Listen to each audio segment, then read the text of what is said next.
Good Tuesday afternoon, everybody. Welcome back to Weather on the Go, all your weather coverage. In today's video, we'll be focusing in on an extreme heat wave breaking multiple records throughout the week, especially across the southern plains, and then a ring of fire weather pattern, a mid-summertime pattern bringing complexes of severe storms and a potential derecho will occur as we move through the next couple of weeks, and a preview of your July 4th forecast, what to expect with your temperatures and the precipitation trends. We'll go over those details and much more later on in today's video.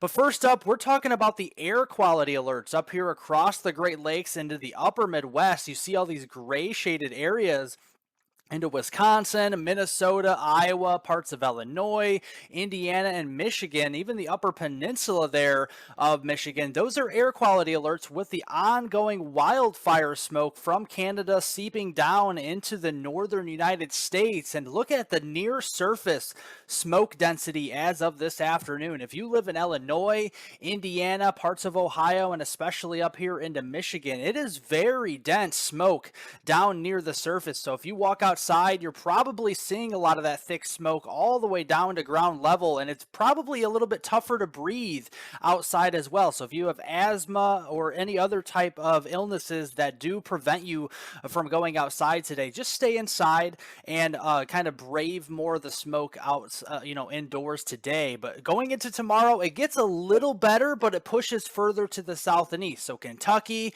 parts of eastern Tennessee and the Carolinas, West Virginia, those areas will start to see more of that thicker smoke as we go into your Wednesday time frame.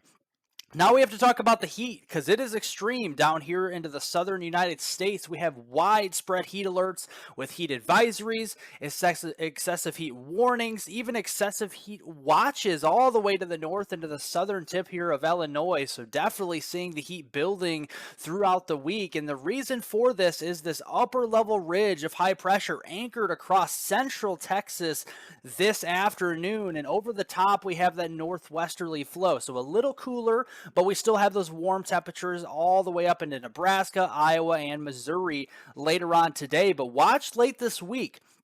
This upper level ridge is going to surge and build further to the north with it anchored over the Arklatex. Then the northern periphery of this ridge builds into portions in Nebraska, Iowa, northern Illinois, Indiana, and Ohio, and that will promote more storm chances for those areas getting in towards this upcoming weekend. But first, we talk about the temperatures. This afternoon, highs will be back into the century mark. If you live into west central or southern Texas, around the Lubbock region, the Midland region, getting down here to the Rio Grande Valley, it is a stifling heat wave for you this afternoon. Temperatures are pushing 105, 110 Fahrenheit as we go into this afternoon with more of the 80s and 90s further to the north. But watch, as that ridge builds further to the north on Wednesday, tomorrow, we see the triple-digit heat build into the Wichita Falls region, Oklahoma City, Tulsa, both up to 102 Fahrenheit on your Friday, maybe getting close towards the 100-degree mark up into Wichita, Kansas, and up into Kansas City into the lower 90s, around 90, 91 degrees on Wednesday, and then it continues to build further to the north and east on Thursday, getting up into southern Missouri toward the St. Louis region, the Springfield, Missouri region. We could be up in well into the 90s, if not breaking the triple-digit point as we get into the Springfield, Missouri region on Thursday. So definitely seeing that ridge build throughout the week, and this will be fueling some storm chances. So you do see this is the mid-level jet stream this week over the top of this ridge is going to encourage more of that northwesterly flow, especially if you live into the upper Midwest and into the Ohio Valley and the Tennessee River Valley as well throughout the week. And this is a pattern we look for classic type of derechos, these progressive derechos that could develop with the airflow up and around this high pressure system or that ridge is clockwise. So you definitely have to watch out for building instability, moisture, and a lot of intense storms starting to develop later on this week, which could, lead to a derecho or two as we get toward late this week and into this upcoming weekend. So starting today, we do have an enhanced risk for severe storms across southern Kansas, northern Oklahoma, and parts of the Arklatex region here to the north. And we also have a slight risk into portions of southern South Dakota and into Nebraska, northwest Kansas this afternoon as well. This is mainly for big hail, so we're watching out for those golf ball, tennis ball, maybe even baseball size hailstones later on today across the central Great Plains. And we're watching for a more focused corridor of some hurricane force wind gusts of 74 plus mile per hour winds in southern Kansas from the Dodge City region down into Tulsa and even the Little Rock area as we go through this afternoon, this evening, and into tonight. And the threat for a couple of isolated brief tornadoes will be there across portions of South Dakota, Nebraska, down into Kansas, and into northwestern Oklahoma later on today. And you see late this afternoon, storms will start to erupt. We have some isolated to widely scattered supercells developing here from the Dakotas all the way down through Nebraska, western Kansas, and northwestern Oklahoma. This would initially be capable of producing those very large hailstones up to baseball size and a couple of isolated brief tornadoes. But as we go through the evening and getting into the overnight hours tonight after dark, we'll start to see more of a focused corridor for some hurricane force wind gusts and significant wind damage starting to develop across southern Kansas, northern Oklahoma, and then moving southeastbound with that northwesterly flow into southwestern Missouri and toward the Little Rock region into your early Wednesday morning time frame. That is the more focused corridor for some wind damage overnight tonight. Then as we go into Wednesday, we're watching a couple pockets of some low-end severe weather. We have a slight risk up here near the Twin Cities region into Minnesota and down here into Mississippi near the Jackson and Greenville regions into Mississippi on Wednesday. That shifts a little bit further to the east on Thursday. Another MCS or a mesoscale convective system likely developing somewhere across northern Illinois into western portions of Indiana and moving southeastbound into Kentucky overnight Thursday and into Friday. So lots of severe weather ahead over the next few days, so we'll keep you ahead of that as well. But the total rainfall accumulation today through Friday, the end of June, does appear to be across portions of the upper Midwest into the Ohio Valley. Now, with that said, some areas could get lots of rain, other areas may miss out on a lot of the rain. It just depends on your location here and where those storms do develop. So the heaviest of the rains will be across Nebraska here with 1 to 2 inches of rain likely into central Nebraska. Then it starts to taper off a little bit with that northwesterly flow into the western Ohio Valley, the Midwest, and into the Tennessee River Valley. But there will be areas that get over an inch of rain in these areas as well. So definitely watching out for that through the end of June. But then we have a pattern change in the offing starting this weekend. That stifling heat wave across the southern United States will become a little bit more dampened as that ridge starts to move a little bit further to the south and kind of collapse across the Gulf of Mexico this weekend. We'll see a new ridge of high pressure building across the Pacific Northwest and the West Coast this weekend, and that will be our new ridge with a heat wave up across the West Coast moving into early next week, taking us through the 4th of July holiday time frame itself. So definitely seeing some changes there into early next week. And with that ridge building across the west, we're not going to see a lot of precipitation chances. So Seattle to Portland, down into Eugene there, and even in toward portions of the Phoenix region, we're really not seeing much in the way of rainfall through the July 4th holiday time frame. But that rainfall will start to move a little bit more further to the east. So the Rockies, much of the southern and central Great Plains, and across the deep south here, we're going to start to see more rain chances going through that first week in July, especially in towards that 4th of July time frame itself into next week as well. So looking here at your precipitation amounts potentially going into next week, the heaviest of the rains can be expected here from the mid-Atlantic, the northeast, down southwestward in toward the deep south. A couple areas seeing some decent rains here into Nebraska, Kansas, and Missouri.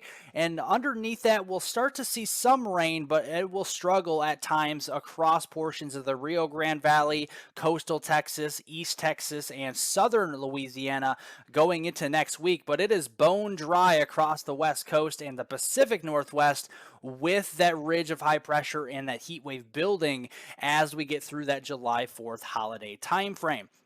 And just previewing July 4th itself on Tuesday, July 4th, we do see your high temperatures into the 90s well across the Mississippi Valley, the hundreds here into the Las Vegas region, Phoenix here into the desert Southwest. And look at the feel like temperatures. This is your heat index, and it still will feel pretty hot down here across Little Rock, getting into Dallas, Fort Worth, and toward the Lake Charles region, Shreveport, Jackson, Mississippi, and across Florida. We're going to be seeing those 100-degree temperature readings for your heat index on July 4th.